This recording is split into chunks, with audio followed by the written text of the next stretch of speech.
할렐루야. 우리 다 같이 함께 한 마음으로 하나님의 은혜와 사랑을 찬양하며 감사함으로 예배하는 시간을 우리 함께 갖도록 하겠습니다. 오늘은 2021년 2월 24일, 오늘 24일로서 오늘 수요일입니다. 수요일 저녁이기에 우리 다 같이 그동안 해왔던 수요 저녁 예배와 더불어 주3 교제를 통한 말씀을 나누는 큐티 시간을 함께 하도록 하겠습니다. 우리 마음을 모아서 우리 함께 힘과 정성을 다하여 하나님 앞에 온전한 예배자로 서기를 간절히 바랍니다. 먼저 우리 찬송 208장 내 주의 나라와 주 계신 성전과 피 흘려 사신 교회를 늘 사랑합니다. 우리 함께 찬양을 통해서 하나님을 높이는 시간 갖겠습니다.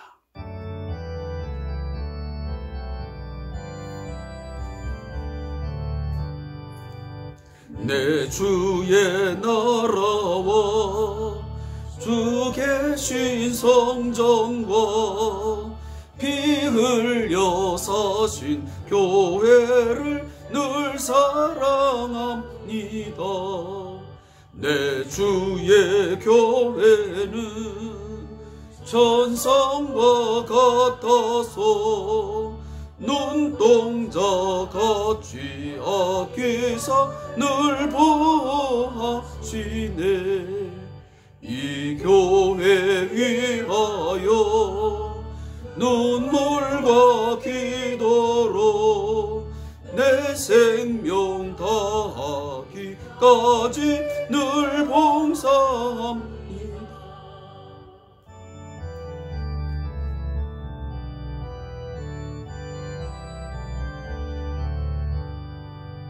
성도의 교제와 교회의 위로와 구주와 맺은 언약을 늘 기뻐합니다. 하늘의 영광과 베푸신 은혜가 진리와 함께 영원히 시온에 넘치네.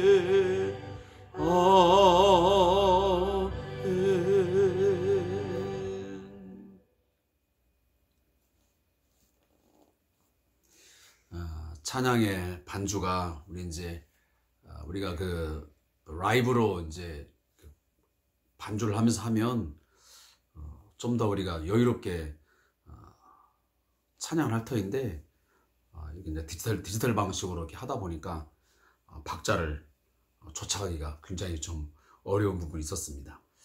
좀 양해를 부탁을 드리고요. 오늘 함께 우리 드린 이 찬송의 가사를 우리가 마음에 잘 새기시면서 정말 내 주의 나라와 주 계신 성전과 피 흘려 사신 교회를 늘 사랑합니다. 여러분 늘 하나님의 나라를 사모하시고 그 하나님 나라의 어떤 그 확장을 위해서 그 하나님의 나라의 다스리심과 통치함을 받음을 통하여 그 나라의 백성들에게 주어지는 그 풍성함의 그 삶을 우리가 함께 누릴 수 있기를 바라겠습니다.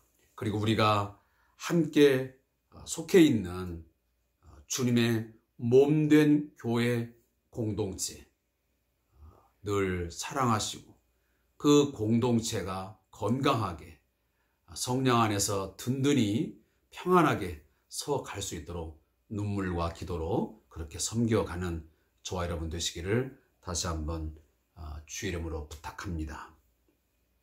오늘은 함께 우리가 주의 말씀을 마가복음 12장 1절부터 12절 말씀을 함께 보시면서 말씀의 은혜를 나누겠습니다. 마가복음 12장 1절부터 12절까지의 말씀입니다. 주3 교재는 237페이지를 보시면 되겠습니다.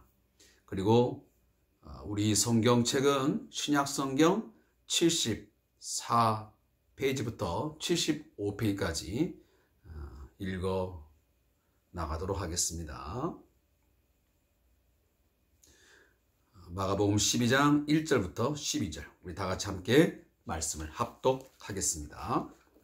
예수께서 비유로 그들에게 말씀하시되 한 사람이 포도원을 만들어 산 울타리를 두르고 즉 짜는 틀을 만들고 망대를 지어서 농부들에게 새로 주고 타국에 갔더니 때가 이름에 농부들에게 포도원 수출 얼마를 받으려고 한 종을 보내니 그들이 종을 잡아 심히 때리고 거저 보내었거늘 다시 다른 종을 보내니 그의 머리에 상처를 내고 능욕하였거늘 또 다른 종을 보내니 그들이 그를 죽이고 또 그 외 많은 종들을 더러는 때리고 더러는 죽인지라.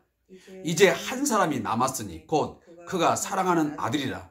최후로 이를 보내며 이르되 내 아들은 존대하리라 하였더니 그 농부들이 서로 말하되 이는 상속자니 자 죽이자 그러면 그 유산이 우리 것이 되리라 하고 이에 잡아 죽여 포도원 밖에 내 던졌느니라. 포도원 주인이 어떻게 하겠느냐 와서 그 농부들을 진멸하고 포도원을 다른 사람들에게 주리라. 너희가 성경에 건축자들이 버린 돌이 모퉁이의 머릿돌이 되었나니 이것은 주로 말미암아 된 것이요 우리 눈에 놀랍도다 함을 읽어보지도 못하였느냐 하시니라. 그들이 예수의 이 비유가 자기들을 가리켜 말씀하심인 줄 알고 잡고자 하되 무리를 두려워하여 예수를 두고 가니라. 아멘. 마가복음 12장 1절부터 12절의 말씀을 우리 함께 믿음으로 합독했습니다. 이 말씀의 제목은 새로운 성전의 터라는 제목입니다. 이 부분에 대한 요약은 이렇습니다. 예수님은 사내들인 대표자들에게 악한 농부들의 비유를 들려주신다. 포도원 주인이 포도원 소출을 받고자 종을 보내지만 소작인들은 종들을 해하고 결국 아들까지 살해한다. 마지막에는 주인이 와서 소작인들을 진멸한다. 주인 아들의 죽음이 성전의 머릿돌이 되듯이 예수님은 자신의 죽음 또한 그와 같을 것을 말씀하신다. 오늘 본문 요약은 매우 간단하게 잘 요약되어 있는 것 같습니다. 사랑하는 성도 여러분, 어제 제가 말씀의 앞부분과 뒷부분에서 가장 강력하게 여러분에게 말씀한 내용은 이것입니다. 그 핵심은 예수님은 하나님께서 보내어 주신 우리들의 바로 구원자, 메시아라고 하는 사실입니다. 많은 사람들은 예수님이 하나님의 아들로서의 진정한 구원자이심을, 메시아 되심을 인정하지 않았습니다. 심지어 유대교 안에서 이 구약 성경을 달달달 외우면서 하나님에 대한 신앙이 누구라도 투철하고 높은 성경적인 지식을 갖고 있다고 자부했던, 특히 이 구약 성전 체제 하에서 대표적인 인물이었던, 집단이었던 이 사내들인 공회 대표단들, 바리새인, 서기관, 장로들, 바로 그들이 대표적입니다. 예수님이 하나님의 아들로서, 그가 메시아로서 그토록 많은 기적과 이적을 나타내시고, 그리고 그때마다 이 모든 일을 행하심이 바로 메시아로서의 행위라고 하는 것은 하나님께서 이 땅에 존재하는 죄와 죽음 아래서 고통하며 신음하며 질병 가운데서 괴로워하는 그들을 치유하심으로 그들을 육체적으로 온전하게 하고 결국은 그들을 모든 악에서 모든 고통에서 건져내기 위해서 나를 보내셨다고 하는 것을 그토록 말씀하셨음에도 불구하고 그들은 예수를 메시아로 알아보지 못했습니다. 영적 무지가, 영적인 시각장애가, 영적인 청각장애가 바로 그러한 우를 범하게 한 것입니다. 눈이 있어도 자신들 앞에 그 하나님의 아들 예수가 그 많은 말씀을 선포하고 구약의 많은 그 예언된 말씀들을 풀어서 예수님이 자신의 그 메시아됨을, 구원자됨을 하나님께서 아브라함을 통하여 또한 야곱을 통하여 그리고 모세를 통하여 이사야를 통하여 예언했던 그 메시아가 바로 나다.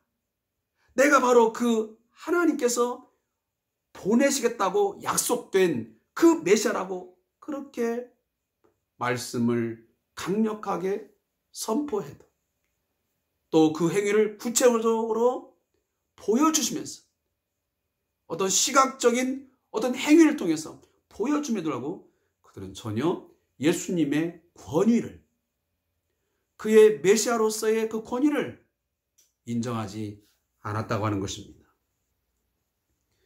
사실은 그것뿐이겠습니까?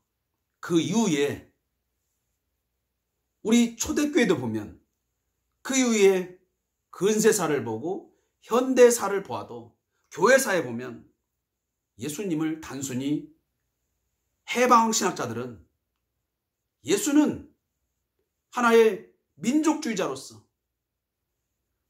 어떤 정치적, 경제적인 어떤 자유와 뭔가 그 결핍에서 풍요를 주기 위하여 온 그러한 메시아, 그러니까 우리가 보는 죄와 죽음에서의 구원하시는 그런 메시아가 아니고 단순히 육체적인 어떤 필요, 경제적인 부분, 정치적인 부분 그런 것들을 해방을 가져올 해방자다 라고 하는 것을 주장하는 사람도 많았고 또 민중신학자들도 마찬가지입니다. 그래서 그들이 주창하는 것은 이 사회의 어떤 극단적인 어떤 방법을 통해서 체제를 전복하고 때로는 물리적인 어떤 힘을 동원하여 정치적인 힘을 동원하여 이것을 갈아엎어버리는 것이 이게 기독교적인 복음이다 해서 복음을 왜곡하는 복음을 오도하는 그런 현상들이 참으로 많았습니다. 지금도 우리 신학의 분야에서는 예수를 그런 방식으로 해석을 하고 그 예수님에 대한 복음을 그렇게 적용하면서 많은 사람들을 잘못된 신학에 의해서 신앙을 이끌어가는 그런 부분들이 너무도 많습니다. 자, 오늘 본문에 들어가 보겠습니다. 자, 오늘 본문도 예수님께서 성전에서의 그 소란 행위를 했을 때에 그것을 마음에 두었던 이 산헤드린 공의회 대표자들, 이 바리새인과 서기관과 장로들이 예수님에게 어저께 무슨 질문을 던졌습니까? 당신이 무슨 권세로 이런 일들을 하느냐라고 물었습니다. 어쩌면 따져 묻는 거죠. 따지면 당신의 그 권세가 어디서 기원된 거냐? 도대체 당신이 어디서부터 그런 권위를, 그런 권세를 위임받아가지고 이토록 신성 모독적인 행위를 하고 있느냐? 이 성전을 모독하느냐? 이 성전 체제를 당신이 무너뜨리려고 하느냐? 라고 지금 이들이 예수님을 공격하는 것입니다.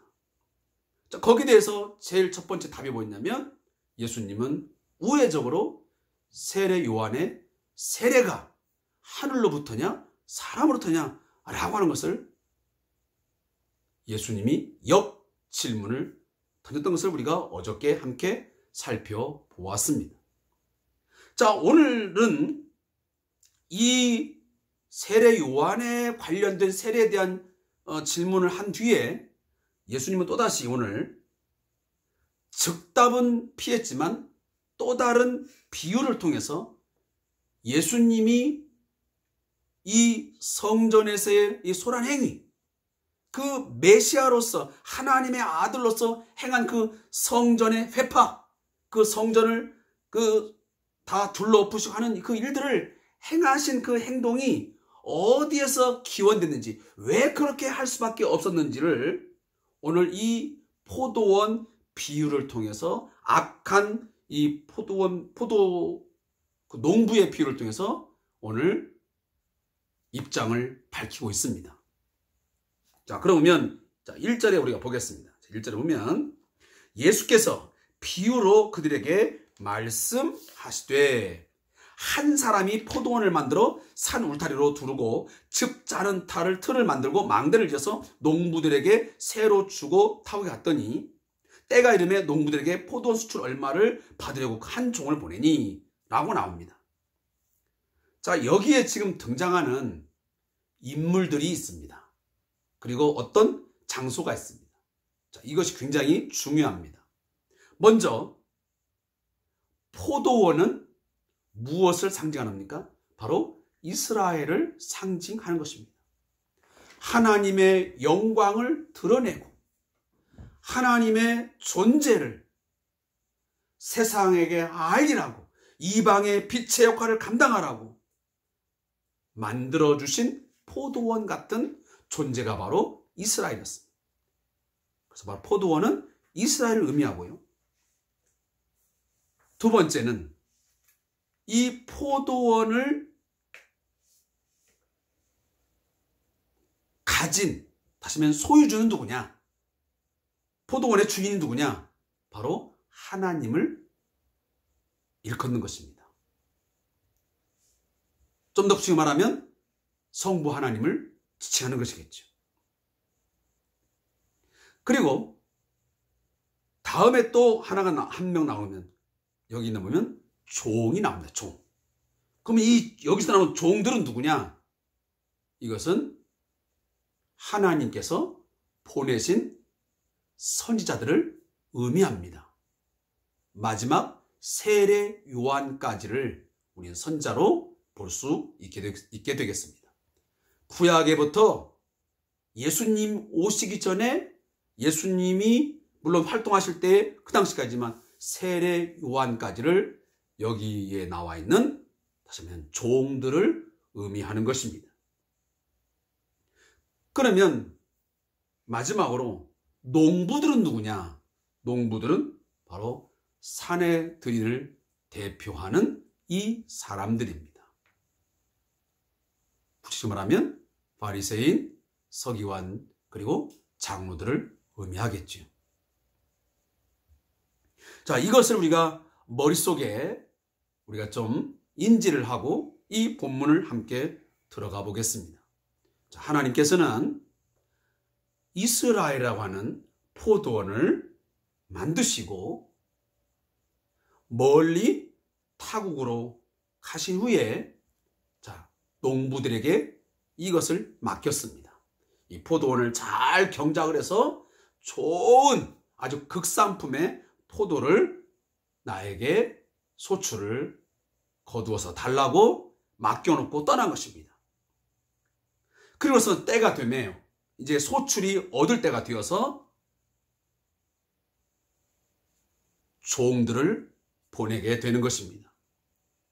그런데 어처구니 없게도 종들을 보내었더니 그 종들의 손에 좋은 포도 열매, 극상품의 포도 열매를 주인에게 보내기는커녕 주인이 보낸 한 종을 심히 때리고 거저 빈손으로 보내버린 것입니다. 주인은 얼마나 당황했겠습니까? 얼마나 분노했겠습니까? 그러나 주인은 참고 다시 다른 종을 보내게 됩니다. 두 번째, 그랬더니 4절 말씀 보니까 상처를 내고 능욕을 합니다. 자, 두 번째도 보면 더 심화됩니다. 그 모욕의 정도가, 그를 상해를 입힌 정도가 더 심하게 지금 나가고 있습니다. 그래도 주인은 인내하고 참습니다. 그리고 또다시 종을 보냈습니다. 그랬더니 5절 말씀이니까 그들이 그를 죽이고 또 그 외 많은 종들도 더러는 때리고 더러는 죽인지라 그랬습니다. 종들을 보내고 많은 종들을 보냈더니 그때마다 죽이든지 아니면 때리고 더러는 죽이는 그런 엄청난 이 반역적인 그런 행위들을 그 종들에게 한 것입니다. 사랑하는 성도 여러분, 오늘 이 주3 교재도 나오고 있지만 고대 신분사회 속에서 소작인들이 주인이 보낸 종을 때리거나 종의 머리에 상처를 내린 것은 주인을 모욕하는 행위로 그렇게 취급되었습니다. 다시 말하면 주인이 보낸 종을 모욕하거나 그에게 어떤 상처를 주거나 때리면 그는 곧 주인을 모욕하는 것입니다. 그러니 그 행동에 대한 그 죄는 아주 무거운 것이죠. 근데 그런 행동을 왜 한 것입니까? 그건 결국 우리가 본문 뒤에 가보면 알게 되는 거지만, 이렇게 지금 주인이 보낸 종들을 갖다가 때리고 능욕하고 죽이는 이유가 뭐라고 말하냐면 7절에 보니까 그 농부들이 서로 말하되 이는 상속자니 자 죽이자, 그러면 그 유산이 우리 것이 되리라. 결국은 이 머릿속에 의도가 뭐냐면 이 포도원을 자신들의 소유로 삼고자 하는 이 과욕, 이것이 결국은 그 종들을 때리거나 죽이는 그런 비참한, 그리고 매우 정말 참기 어려운 그런 죄를 주인에게 저지르고 만 것입니다. 다시 말하면 그런 행위가 이 주인에게는 정말 참기 어려운 일이었습니다.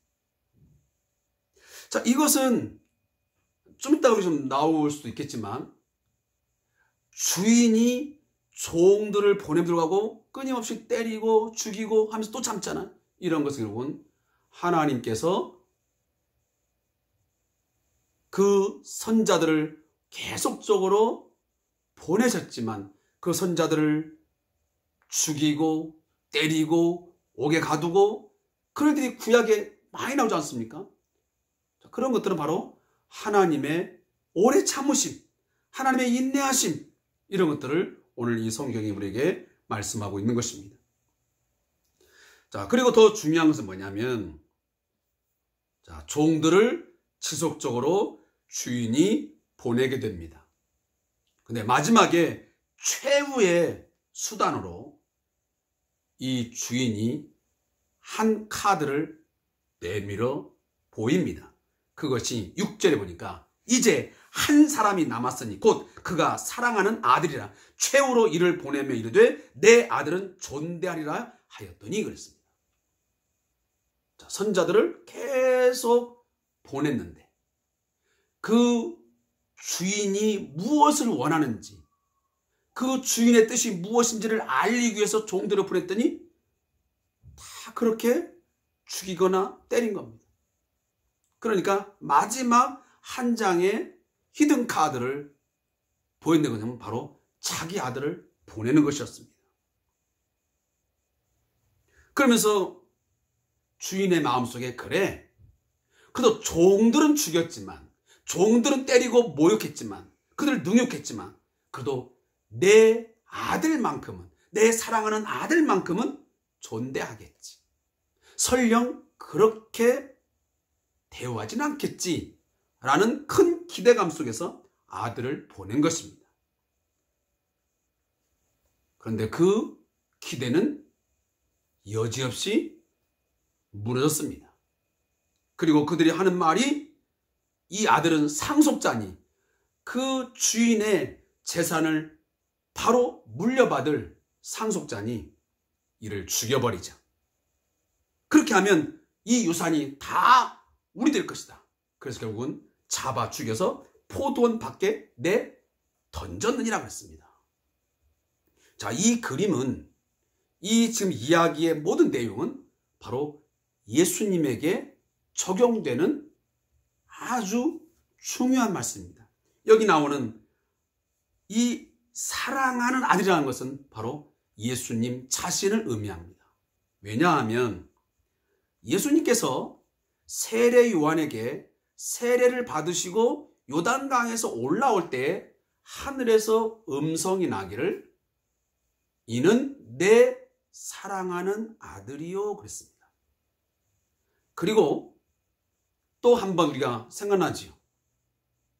변화산에서 예수님이 변화했을 때,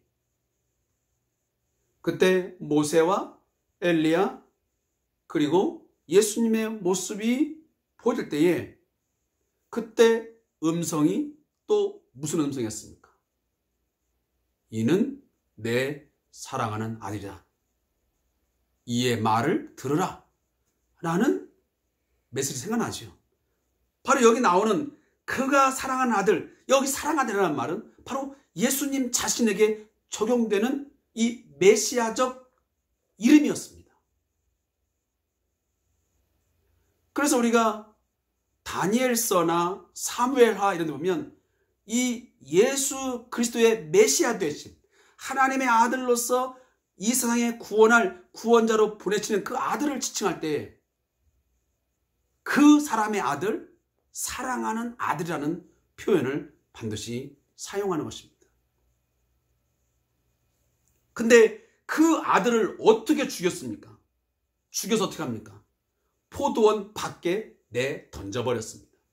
이것은 무엇을 의미하냐면 예수님이 예루살렘 성 밖으로 죽이심을 당한 뒤에 바로 살해당한 것을, 하시면 버려진 것을 말씀하고 있는 것입니다.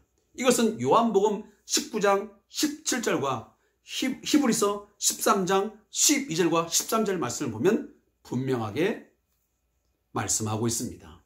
예루살렘 성 밖으로 예수님의 시체가 던져진, 버려진 그런 것을 우리에게 말씀하고 있는 것입니다. 따라서 오늘 예수님의 이 비유는 바로 예수님 자신이 바로 하나님의 아들로서 오신 메시아라는 것을 분명하게 이 비유를 통해서 이 이야기를 듣고 있는, 이 비유를 듣고 있는 이 산헤드린 공회의 이 대표자들에게 말씀하고 있는 것입니다. 그러면서 예수님은 그럽니다. 그러면 그 포도원 주인의 아들까지 죽여서 포도원 밖에 다 던져버렸다. 그러면 포도원 주인이 어떡하겠느냐. 그건 뻔한 것이다. 와서 그 농부들을 진멸하고 포도원을 다른 사람들에게 주리라. 그러면서 시편 118편 22절 말씀을 인용하십니다. 건축자들이 버린 돌이 모퉁이의 머릿돌이 되었나니 이것은 주로 말미암아 된 것이요 우리 눈에 놀랍도다. 건축자들이 버린 돌이 모퉁이 돌이 된 것처럼 결국은 농부들이 필요 없다고, 상속자가 되니 죽여버린다고 그 죽여서 버린 그런 존재 같은 그 버린 돌이 모퉁이의 머릿돌이 되는 것을 너희가 듣지 못했느냐? 그 말씀을 너희가 읽어본 적 없느냐? 이 버린 돌, 건축자들의 버린 돌, 그리고 포도원의 농부들이 그 죽여버린 상속자니 죽여야 된다라고 하면서 죽여서 저 포도원 밖에 내던져버린 그 아들이 바로 예수님 자신이라고 하는 것을 오늘 말씀하고 있는 것입니다. 그리고 그 버린 자는 그리고 그 건축자는 바로 너희들이다.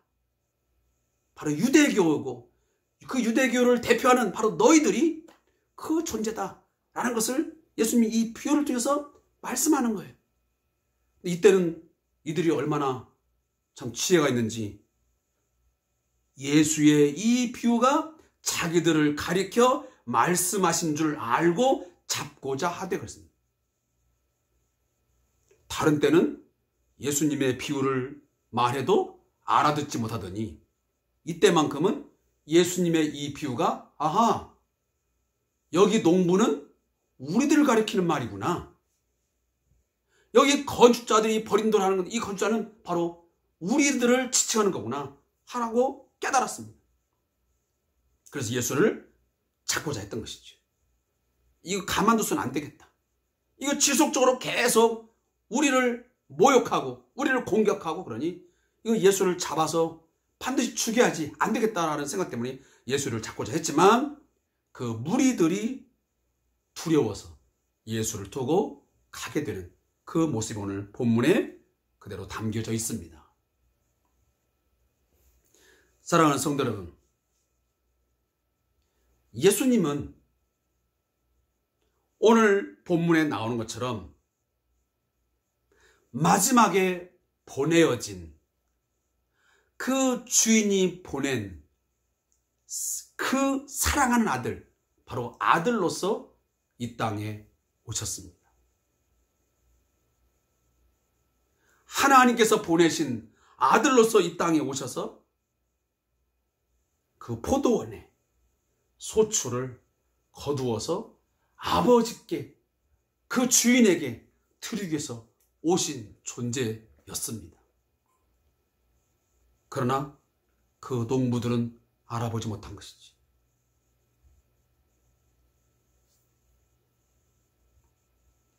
우리들은 어떻습니까? 어제 제가 말씀드렸지만 예수님을 누구라 하느냐? 세상 사람들은 예수를 누구라 하느냐 묻기 전에 오늘 저와 여러분은 예수를 누구라 믿고 있습니까?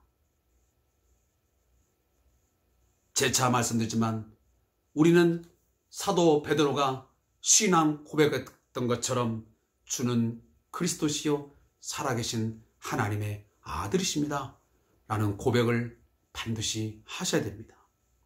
이것이 바로 교회의 기초가 되는 것입니다. 교회의 기초는 이 신앙 고백 위에 세워지는 것입니다. 오늘 본문에 보면 건축자들이 버린 돌이 모퉁이의 머릿돌이 된, 다시 말하면 그 예수님, 우리의 메시아이시요 우리의 구원의 주가 되시는 그분이 모퉁이 돌, 다시 말하면 하나님의 그 백성들의 공동체에 가장 귀한 모퉁이 돌이 되는 것입니다. 이스라엘의 건축법에 보면 반드시 이 건축가들은 모퉁이 돌을 가장 중심에 두고 그 모퉁이 돌을 중심으로 하여 이음 돌을 놓아서 건물을 지어 가도록 되어 있습니다. 그러니 그 건물의 중심축, 가장 주춧돌 역할을 누가 하냐면 바로 이 모퉁이 돌이 하는 것입니다. 이 모퉁이 돌이 움직이면, 이 모퉁이 돌이 잘못되면 모든 건물은 와르르 무너지게 된 것입니다. 그 존재가 사라지게 되는 것이죠. 그처럼 모퉁이 돌, 주춧돌은 가장 중요한 요소이자 중심을 갖습니다. 우리 신앙의 중심, 우리 교회 공동체의 가장 중심, 머리는 누구이십니까? 두말할 나위 없이 그것은 예수 그리스도이십니다. 그 예수 그리스도에 대한 올바른 신앙 고백, 그 예수님이 누구신가에 대한 정확한 이해가 없는 신앙, 그러한 이해가 없는 사람들이 모인 공동체, 분명히 말씀드리지만 교회 같은 모습은 갖고 있을지 모르지만 그건 교회가 아닐 수도 있습니다. 하나님은 새로운 성전, 하나님 나라의 백성들을 만들기 위해서, 하나님의 백성의 새로운 공동체를 만들기 위해서 그 중심에 가장 핵심적인 자리에 예수 그리스도를 주셨습니다. 그분을 중심으로 하여 우리의 삶을 만들고 우리 교회 공동체의 어떤 모습을 건강하게 세워 나가야 됩니다. 다른 것으로 모이면 안 됩니다. 하나님 나라는, 교회 공동체는, 그 중심의 핵심은 예수 그리스도가 누구시냐라고 하는 것을 정확히 질문하고 답하는 사람들만이 모여져야 되고 형성이 되어져야 됩니다. 오늘날 왜 교회가 이토록 많은 비난과 또 좀 심하게 말하면 왜 경멸의 대상으로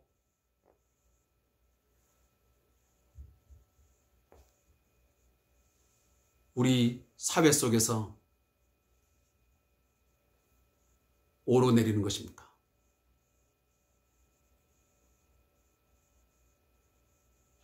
저는 교회에서도 이 말씀을 전할 때마다 너무너무 가슴이 아픕니다. 어찌하여 하나님께서 예수 그리스도의 하나님의 아들 되시는 그분을 보내서 고난당하시고 십자가에 죽임을 당하게 하시고, 그리고 그 아들이 십자가에 내어주심, 피 흘려 죽으심, 그 엄청난 희생을 겪게 하심으로 세워진 이 교회 공동체,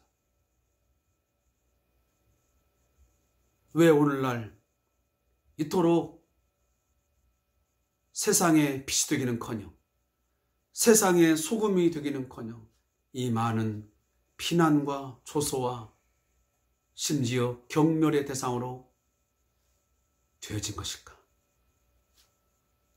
다시 한번 우리 이 말씀을 기억하면서 우리 예수 중심으로, 예수 십자가 중심으로 그 복음의 정신에 합당한 삶을 통해서 우리 교회 공동체를 하나님 나라의 온전한 모습으로 세워갈 수 있기를 다시 한번 부탁의 말씀을 드리겠습니다. 자, 오늘 제가 오늘 말씀을 좀 빠르게, 시간이 많이 지나서 읽도록 하겠습니다. 비유에 등장하는 포도원 주인은 주인이 보낸 종마다 능멸과 죽음으로 되돌아옴에도 반복적으로 종을 보내고 결국 아들까지 보내는 참으로 이해하기 힘든 인물로 묘사된다. 하지만 과장이 담긴 인물 묘사를 통해 예수님이 뜻하신 바는 분명하다. 이는 그의 소유를 향한 하나님의 사랑과 성실함, 그리고 사람에 대한 믿음이다. 하지만 사랑과 공의는 함께 간다. 주인의 인내와 성실함을 끝까지 배신으로 응답한 소작인들을 향해서 주인은 마침내 공의로운 심판을 행하신다. 공의로운 심판 중에도 하나님은 포도원을 지켜 보호하신다. 예수님은 이 비유로 자신에게 닥칠 죽음이 가져올 뜻밖의 결과를 말씀하신다. 예수님의 성전소란 행위로 촉발된 종교 지도자들의 살해 음모는 실행될 것이지만 하나님은 아들 예수님의 죽음을 새로운 성전을 건축하는 기초로 삼으실 것을 예고하신 것이다. 하나님께서 성전된 예수님을 기초로 온 세상을 성전으로 삼으실 것이고, 이러한 하나님의 구원 계획은 인간의 반역으로 좌절되기는커녕 촉진될 것이다. 아멘.